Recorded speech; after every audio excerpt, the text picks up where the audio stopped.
Good morning. Welcome back to the One Celtic Fans View. Yes, today's the day that we go into the Europa Cup. We're going to talk about who we may get in the different pots and transfers. Why wait so long, Celtic? I think that,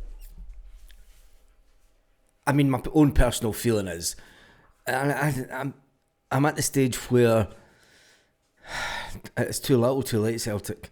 Why wait? Why wait until...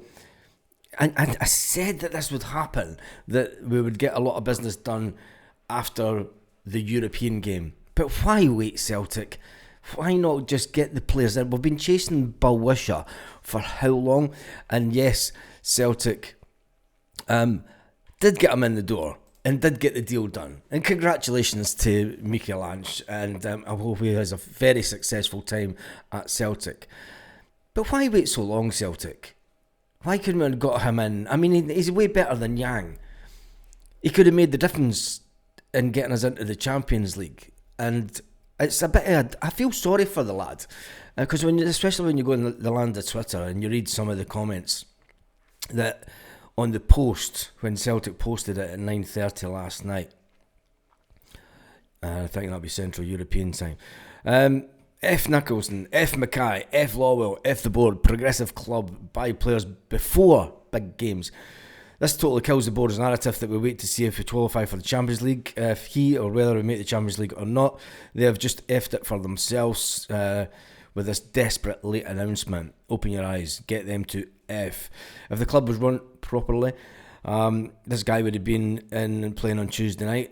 And the chances we would have been in the Champions League draw. About effing time, too little, too late. It's another comment. A day too late, $1 short. Welcome, wish him well. Another one, F off, sack the board, Desmond out. Is this Rodgers' target or is it a club signing? After Brendan Rodgers saying through the transfer window that a certain player was a club signing and he hasn't made the Champions League squad. Now sign a proper captain and leader. Oh... It's like asking for sticky plaster for your sore in your leg days after the surgeon sawed it off. You get the sort of feeling, and I think everyone's feeling the same. Can he take penalties? Too effing late. Sack the board. Once again, you bring players in after we get toughed out. Once again, you have weakened a decent team. Showing promise. The same madness every damned window. You expect a different outcome. A bit late, Celtic. I don't want to fill them all in with negativity, but that's just some of the comments. And yeah, I think we're all like that. It's just like it's head explosion moment from Celtic. And the news coming out last night. We're all over the moon with this one, aren't we? Adam Ida's about to be sold at a massive loss by Celtic. I feel sorry for the big man. He was never brought in as a number one striker. I mean, we're having he's getting a lot of stick, but he was never brought in as a number one striker. If you remember Brendan Rodgers, when we signed Adam Ida, it was signed on the premise that he gave us something different. He gave us something different up front. He was a big, tall, target man type player. And he never really got the service that Kyogo Furuhashi got. But he still managed to score 20 goals last season, which is to be commended. And I said that he would score 20 goals, and he did that, coming off the bench. He's a come-off-the-bench player. He's not the type of player that should be your number one striker. He was never meant to be a number one striker. But he is taking the brunt of the flack from the fans, and he's been... Brendan Rodgers said it's either players go or the manager, and it looks like there's going to be even more players going, with more news this morning about Johnny Kenny as well. Now, if you remember near the beginning of the transfer window, Bolton Wanderers put in a £500,000 cheeky little offer for Johnny Kenny, and Celtic knocked it back and said that he wasn't for sale. Now, Johnny Kenny's came on to a fantastic game. I thought he should have been on the pitch before Adam Ida. He was in a bit more form. Brendan Rodgers sees him as the type of player that is one for the future. And it looks like that Bolton Wanderers are coming back to the table for the 22-year-old Johnny Kenny. Will he be put out on loan? I think he will.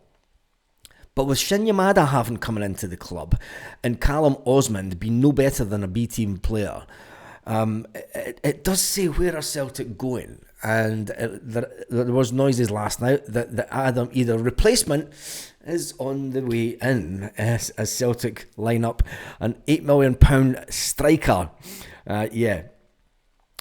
Kasper Dolberg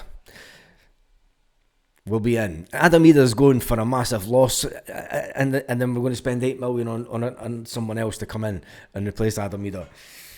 Just hope and pray that the guy can score goals for fun, because I tell you one thing, if we spend, let's just forget about the price tag and let's just get players in. And are you excited about the way that the transfer window is going? It's going to be a few busy days for Celtic. Obviously, we've got one player in last night, and there is another player on his way from South America that he would have landed by now. I think he undergoes his medical. If it was not yesterday, it may be today, and Celtic will hopefully announce that on Saturday. We've never even spoke about the game this weekend, but we are going live.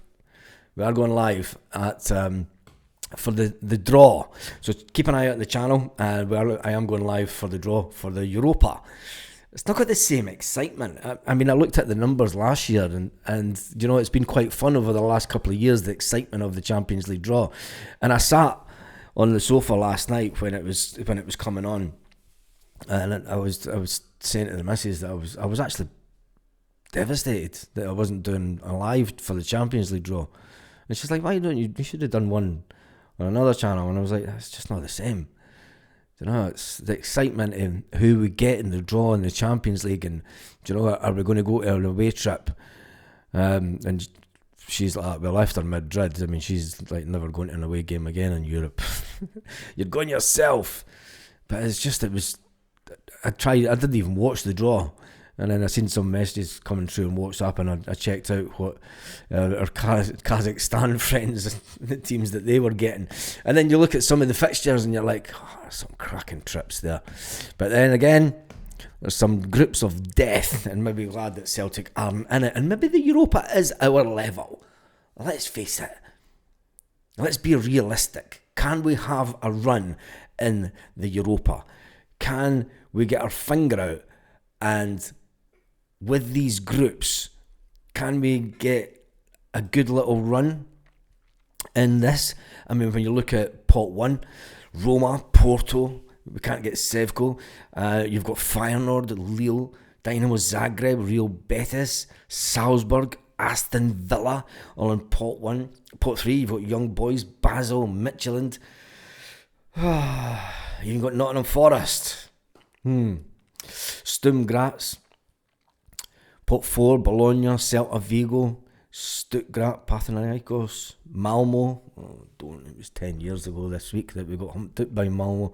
Go ahead Eagles, after we didn't go for their player, or will we get their player in? Utrecht, Genk. It's not really the same excitement, is it? I'm just going to say it. This doesn't have the same. Will Celtic sell out their allocation of tickets for all home games? Will Celtic Park fill out for the Europa this year?